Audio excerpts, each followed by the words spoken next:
In Baku, Azerbaijan, the UN climate conference has gone into overtime. Delegates are negotiating over a last-minute proposal that calls on industrialized countries to increase climate aid. The plan foresees wealthy countries paying $250 billion per year to help developing nations combat the effects of global warming.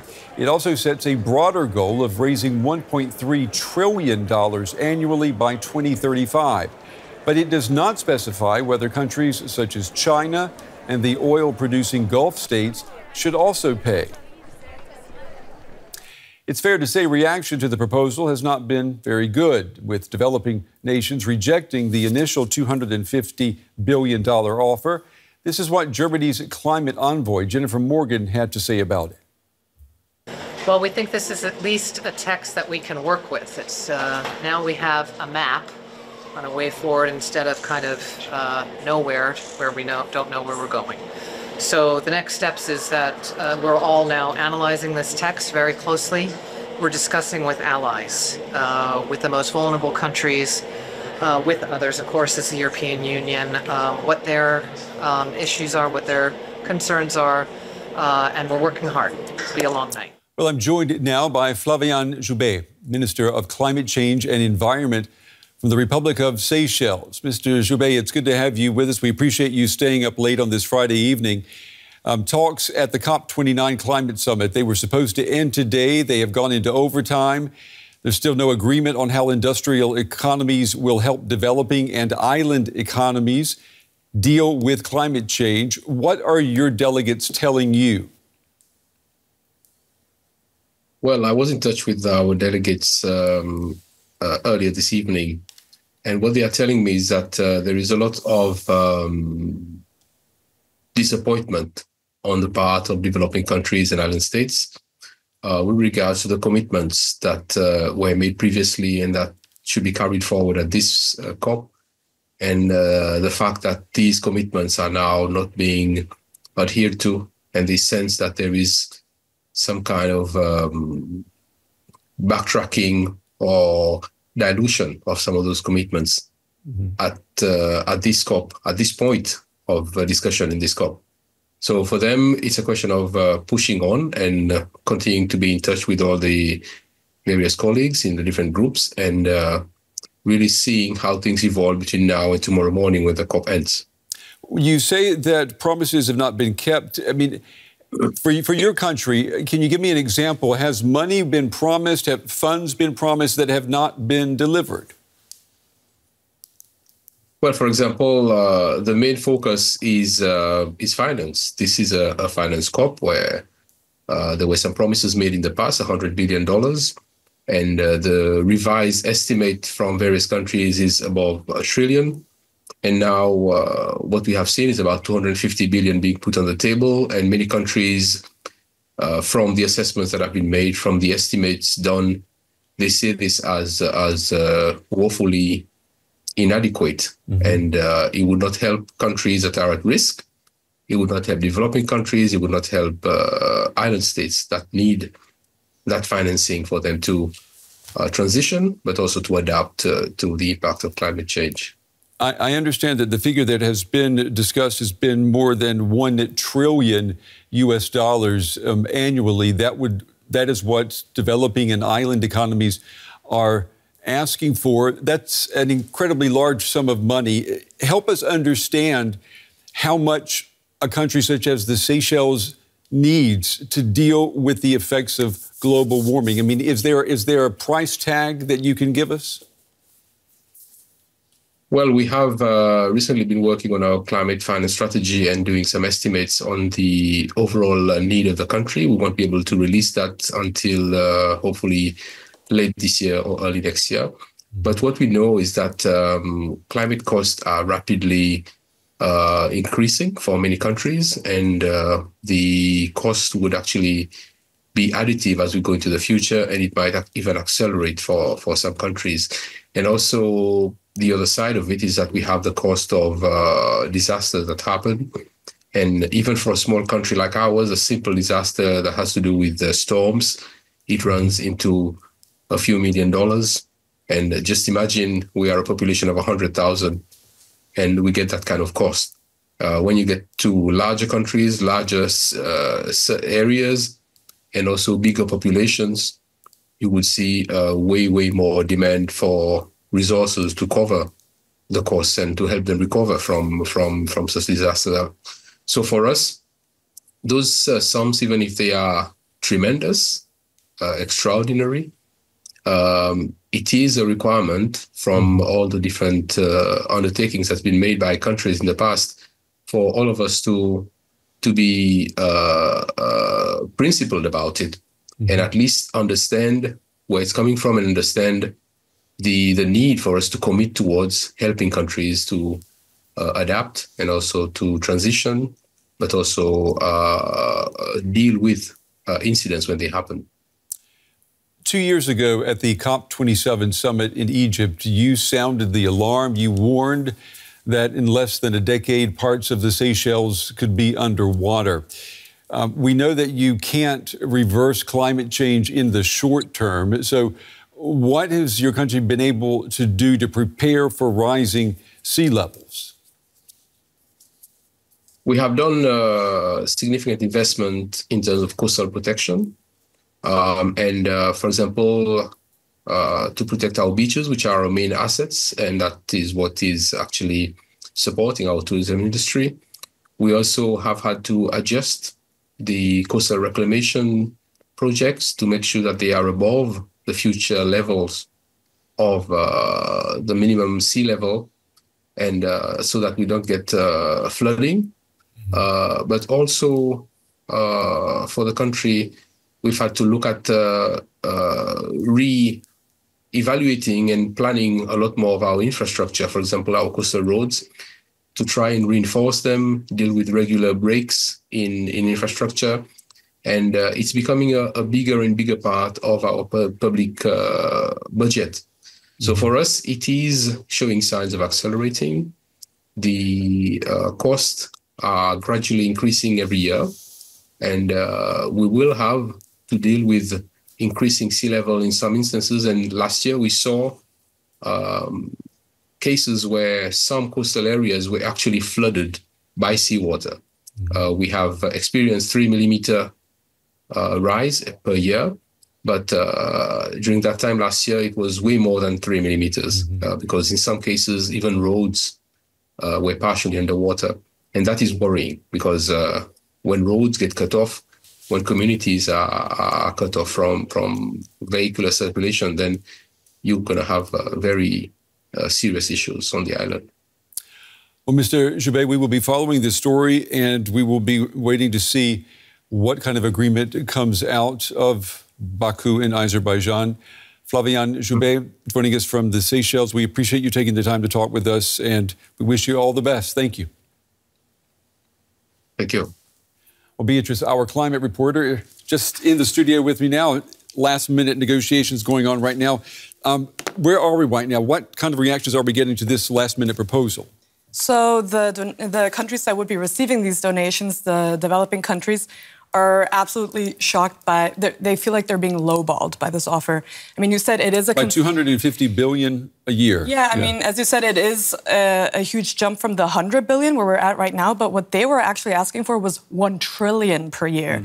So this money that we're talking about, it's supposed to help these countries not only, fight extreme weather when it hits them, so floods, wildfires, all that type of stuff. It's also supposed to help them set up economies that are built off of renewable energy and not fossil fuels. So it's also forward-looking in that way. And they just think that $250 billion is not enough. They've called it a slap in the face. They say it's a kind of how low can you go type of offer. And the money would also be used to help them relocate people, right? Especially for these island countries that could actually be underwater in a few years. Absolutely. It's also really complicated to talk about this because the money can go in so many different directions. Yeah. The only thing that these countries agree on is that it's definitely not enough, although some experts are saying that it's, of course, much less than they asked for, but it's a good number as a start that, now they're behind the scenes arguing about it. Is it just about the money here, Beatrice, or are there other holdups? Yeah, so really what makes the COP so great is also what makes it so complicated. So what's great about the COP is that every country has a say. So that means that the small island nation can also interfere in these agreements and not just, the big powers. But that's also what makes it so complicated. Right now, we have almost 200 countries fighting about the number, how much money should it be. Another big problem is that they want assurances that this money, whatever number they agree on, will also actually be paid out. Because the $100 billion that countries are receiving right now, the promise was that they were going to get it by 2020. And that promise was only really came into effect by 2022. So not only do they feel like they're being behind schedule. It's behind schedule, and they're afraid it might happen again. And I'm wondering, a country like China, where does it fit in here? Because China is still considering it, an emerging, developing economy, and yet it is a developed economy now, and it's also the world's biggest emitter of greenhouse gas emissions. So is it going to be paying into the fund, or is it going to be receiving money? Yeah, so the role of China is a huge sticking point, has been a huge sticking point in these negotiations because, lots of people argue it's classified as a developing nation because it does have a lot of money. It's the second biggest economy, but the disparities are still really big within the country. There's lots of people living under the poverty line. But as I said, they're emitting the most.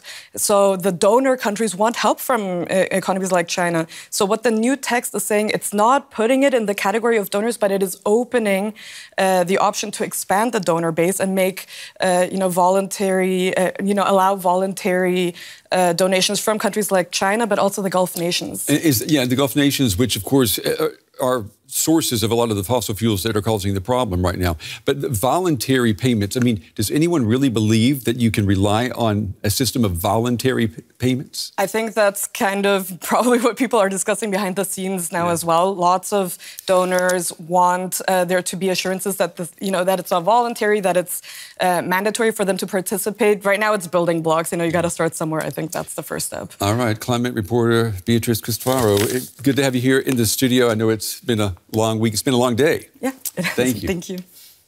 I'd like to welcome Rob Jackson now. He's a climate scientist, professor of earth science at Stanford University and chair of the Global Carbon Project. His latest book, Into the Clear Blue Sky, explores climate solutions. It's great to have you with us, Rob. Now, first up, what do you make of this $250 billion draft proposal? Well, we all had fairly low expectations for the COP, particularly after the election here in the United States and based on the previous actions of the Trump administration. The hope was that this would be the climate COP, the finance COP, if you will, and this increase in finance is good in principle if it actually happens, but we're very good at making pledges and not very good in wealthy countries in actually making payments that affect with loss and damage waivers that help with climate adaptation and clean power incentives that help developing nations jump across fossil fuels directly to cleaner renewables. So I think we're all hopeful that something might happen, but cautious about what's coming in the future. Rob, I don't want to put words in your mouth, but I sort of get the idea you think it's you're not calling it a bad deal, but you're not calling it a necessarily a good deal either. Is this better than no deal? It's better than no deal if these payments actually happen. But to be honest, we have a history of making commitments or pledges at the COPs that don't actually come to pass. So I'm less interested in pledges and more interested in action. Okay. Now, scientists say this year in particular is shaping up to be the hottest on record, in addition to the widespread flooding, landslides, drought and other extreme weather events that scientists say are made more common by climate change. What would more money concretely mean in this context? Well, one thing that this money would do would allow nations to spend funds on climate adaptation that they can't on their own. We do need money to slow climate change, yes, but we also need to help countries who didn't cause climate change, reduced the consequences of storms and droughts, hurricanes, record floods like those that happened in Pakistan a couple of years ago, and just this whipsaw, crazy weather that we're experiencing over the recent months and years. Hottest year on record this year. Disasters are twice as often in my home country as they used to be a couple decades ago. So we're seeing the consequences now. This money will help countries adapt and reduce the effects of those extreme weather events, and of course, more importantly, to slow the rise of greenhouse gas emissions and climate change itself. Now, you've mentioned the US a couple of times. Donald Trump is set to be the next US president. He's set to likely leave the Paris Agreement again. How much has all of this possibly influenced COP29 this year? Well, I think it's influenced things greatly. The expectation is that the Trump administration will withdraw from the Paris Accord again. It was unfortunate. We did this 8 or so years ago in my country, and then the Biden administration re-entered COP immediately. But we're seeing the likely withdrawal of that accord. And Trump has been very aggressive about what he'll do in the United States. He pledged to kill and cancel the Environmental Protection Agency. Those are his words, not mine. He'll target other agencies that monitor clean air and clean water, such as our National Oceanic and Atmospheric Administration and the U.S. Geological Survey. I expect him to go after clean car standards, clean power plant standards, and clean energy. And this is a terrible idea because all of us want cleaner air and water for our children when 1 in 5 deaths worldwide comes from fossil fuel pollution. There was another aspect I wanted to ask you about, because as I understand, there were questions this year about whether China and India should be treated as developing nations anymore, as this classification plays into who contributes and who benefits, and they have quite large economies. Could you explain this for us? I could. It's complicated. I think China, in particular, is the world's largest fossil fuel emitter, but on a per capita basis, of course, that's not true per person. Per person, China today has emissions on average about those near Europe. And about half of ours in the United States. So it's difficult for me to think of China as a developing nation. They have great disparities, as we do, between rich people and poorer people. India is completely different in my mind. India's emissions are 1/10 or so per person of those of us in the United States. India has 100 million people or more who don't have access to reliable electricity yet. They need reliable power, even if it has to be fossil power, so their kids can read and do homework at night and things like that. So India is different. They need help. Okay. Climate scientist Rob Jackson, thank you very much for your time. We appreciate it. Thank you, Jared. My pleasure.